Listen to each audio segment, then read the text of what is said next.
बिस्मिल्लाहिर्रहमानिर्रहीम। इय्याका नअबुदु व इय्याका नस्तईन। दुआ है रब जलील के दो जहानों की कामयाबी आपका मुकद्दर बन जाए।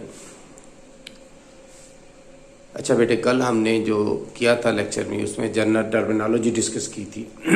चैप्टर नंबर 22 की जनरल जो टर्मिनोलॉजी थी उसको हमने डिस्कस किया था। आज हम मेंडल्स के एक्सपेरिमेंट्स के बारे में डिस्कस करेंगे। इसी तरह सीक्वेंस में ये लेक्चर्स हम जो है चलते रहेंगे। तो लिहाजा आपसे सबसे पहले तो रिक्वेस्ट ये है कि आप ये चैनल को सब्सक्राइब करें ताकि आपको जो सीक्वेंस में वीडियोस हैं वो आपको मिलती रहें। ये टॉपिक वाइज जो है हम इसे अपलोड में करता रहूँगा। ठीक है, तो आज है बेटे कि मेंडल्स के एक्सपेरिमेंट्स के बारे में, कि मेंडल ने पाइसम सैटिवम पे पी प्लांट पे एक्सपेरिमेंट किया था। तो क्या वजूहात थी कि जिनकी बुनियाद पे मेंडल्स ने पाइसम सैटिवम को सिलेक्ट किया। ग्रीगर मेंडल जो है 1822 में उसकी पैदाइश हुई थी और 1884 तक उसका लाइफ स्पैन चलता है। डेथ जो उसकी है 1884 में हुई है। वो एक बायोलॉजिस्ट नहीं था, वो एक प्रीस्ट था एक चर्च में, लेकिन चर्च स्कूल में पढ़ाता था। He was a simple graduate, math और स्टैट पढ़ाता था। And he was not familiar with the genes and biology. उसे जीन या बायोलॉजी के बारे में कोई इल्म नहीं था। वो मोनेस्ट्री गार्डन में उसने अपने पाइसम सैटिवम को कल्टीवेट किया हुआ था, उस पर ही वहीं एक्सपेरिमेंट करता था। एंड ही स्पेंड 11 years, यानी 1854 से लेके 1865 तक ये उसने एक्सपेरिमेंट्स किए थे। 11 साल। जब उसने इस पर एक्सपेरिमेंट किए उस टाइम इसकी एज बनती थी 32, और जब उसने फॉर्मुलेट किए, एक्सपेरिमेंट कंप्लीट किए, तो 43 years ओल्ड था। ये मैं इसलिए बता रहा हूँ कि किसी भी, क्योंकि उसकी उन्होंने ईयर दिया है कब उसने एक्सपेरिमेंट स्टार्ट किए थे और कब एक्सपेरिमेंट एंड किए। तो एमसीक्यूज में किसी भी तरीके से पूछा जा सकता है कि जब उसने एक्सपेरिमेंट स्टार्ट किए थे, at that time the age of the Mendel, कि उस टाइम मेंडल की एज क्या थी। उस टाइम मेंडल की एज 32 years थी। बहरहाल उसने पी प्लांट को बेटे सेलेक्ट किया due to the following characters, कि ये मंदरजा झैल कुछ कैरेक्टर्स हैं जिनकी वजह से उसने पी प्लांट को सिलेक्ट किया था। पी प्लांट सबसे पहले तो बेटे इन्हें कल्टीवेट करना आसान था, इजी टू कल्टीवेट, आसानी के साथ कल्टीवेट किए जा सकते हैं।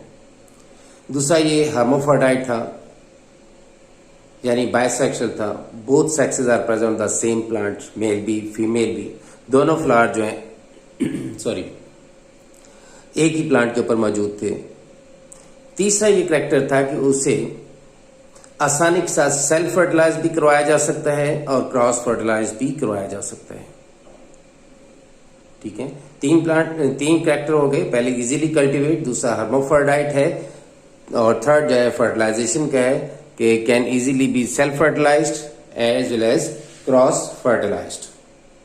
फोर्थ बेटे ये था कि बहुत शॉर्ट टाइम में large number of plants can be obtained, यानी जनरेशन गैप बहुत शॉर्ट था, तो थोड़े टाइम में वो ज्यादा प्लांट जो है हासिल कर सकता था।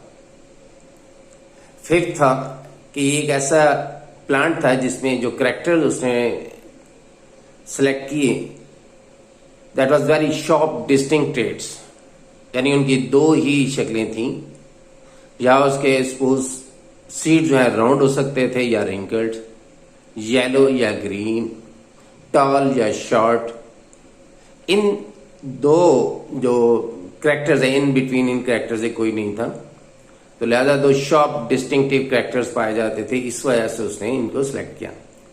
तो these are the 5 different characters due to which the Mendel selected the pea plants. I am just going to revise these 5 points. The first one, easy to cultivate. Second, the pea plant Pisum sativum is hermaphrodite, I mean bisexual. Both sexes are present on the same plant, male and female. And the third is can easily be fertilized, self-fertilized as well as cross-fertilized. And the fourth, there is a short generation gap. That means in short time, large number of generations can be obtained. And last and fifth, having the sharp distinct traits. For example, round or wrinkled, yellow and green, tall or short. तो ये 5 characters अगर question आता है बेटे, इसमें short question आ सकता है कि 2 या 3 कैरेक्टर्स लिखें, या सारे के सारे भी पूछे जा सकते हैं कि कैरेक्टर्स लिखे। तो आपने जो बुक में मेंशन है ये 5 कैरेक्टर्स, ये तो आपने राइट डाउन करने हैं, ठीक है। अब उसने पी प्लॉट में पाइथन सेटिवम में 7 कैरेक्टर्स जो सिलेक्ट किए, वो कौन कौन से थे? उन 7 कैरेक्टर्स की 2 जो शेप थी, 2 वैरायटीज उसने डेवलप की। इस सब 14 प्योर ब्रीडिंग वैरायटीज बनती थी इन 7 कैरेक्टर्स को कंसिडर करते हुए, जो उसने 11 ईयर्स में ऑब्टेन की।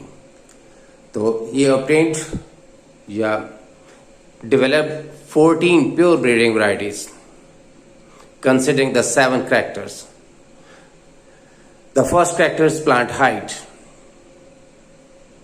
The plant height को consider करते हुए the one variety was the tall variety थी, while the second is the short variety. ये दोनों pure breeding variety थी। प्योर ब्रीडिंग वैरायटी बेटे हम लास्ट लेक्चर में डिस्कस कर चुके हैं कि प्योर ब्रीडिंग किसे बोलते हैं। अगर किसी भी प्लांट को सेल्फ फर्टिलाइज करवाया जाता है और उनकी F1 जो है वो पेरेंटल फिनोटाइप से रिजेंबल करती है, यानी आइडेंटिकल टू देयर पेरेंट्स, तो उसे हम क्या बोलते हैं? प्योर ब्रीडिंग वैरायटीज, ठीक है। तो ऐसा plant that produce identical offspring to their parents on self fertilisation are known as pure breeding varieties. तो पहला हाइट का कैरेक्टर कंसिडर किया गया। तो 2 वैरायटीज डेवलप की, टॉल वैरायटी और शॉर्ट वैरायटी। दूसरा कैरेक्टर बेटे फ्लावर का है, फ्लावर कलर को लिया गया। तो इस तरह भी फ्लावर कलर को कंसिडर करते हुए 2 वैरायटीज जो है डेवलप करवाएगी। एक वैरायटी में पर्पल फ्लावर थे, दूसरी वैरायटी में व्हाइट फ्लावर थे। And the third, flower position. एक वैरायटी में एक्सियल फ्लावर मौजूद थे।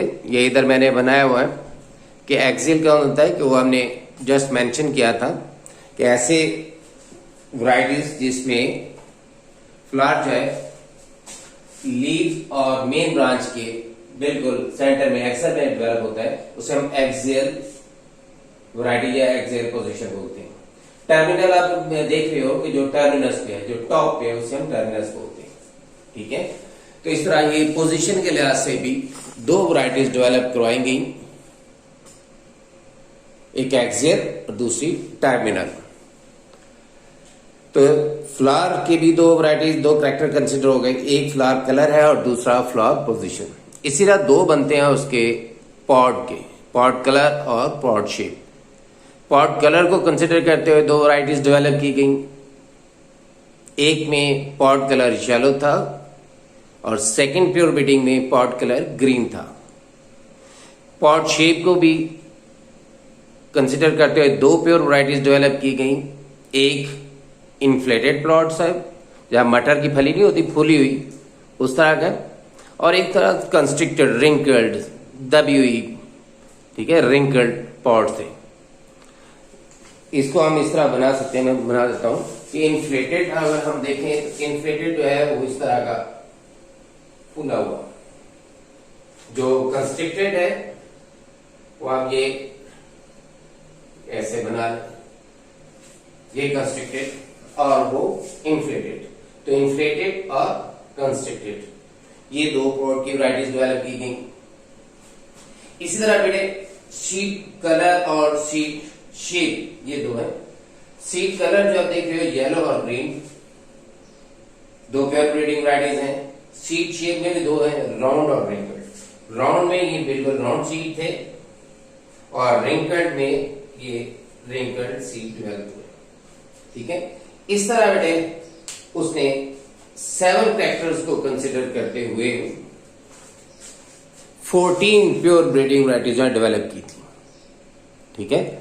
तो आज के लेक्चर में हमने सिर्फ ये देखा है कि वो कौन से कैरेक्टर्स थे जिसमें पाइथन सेटिवम को उसने सिलेक्ट किया था, फिर कौन कौन से कैरेक्टर्स को सिलेक्ट किया गया और कौन कौन सी प्योर ब्रीडिंग वैरायटीज थी।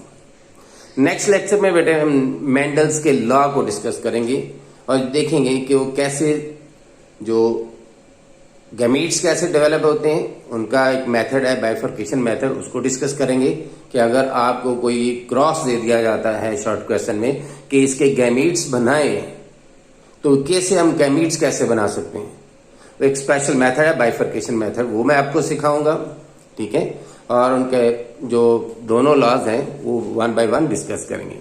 ठीक है, तो अल्लाह ताला आप पे फजल करे, इसको आप पढ़े रेगुलर, और रेगुलर जो है लेक्चर मेरे जो है वो अटेंड करें 1 बाय 1। अल्लाह आपको कामयाबी और कामरानी अता फरमाए, आमीन।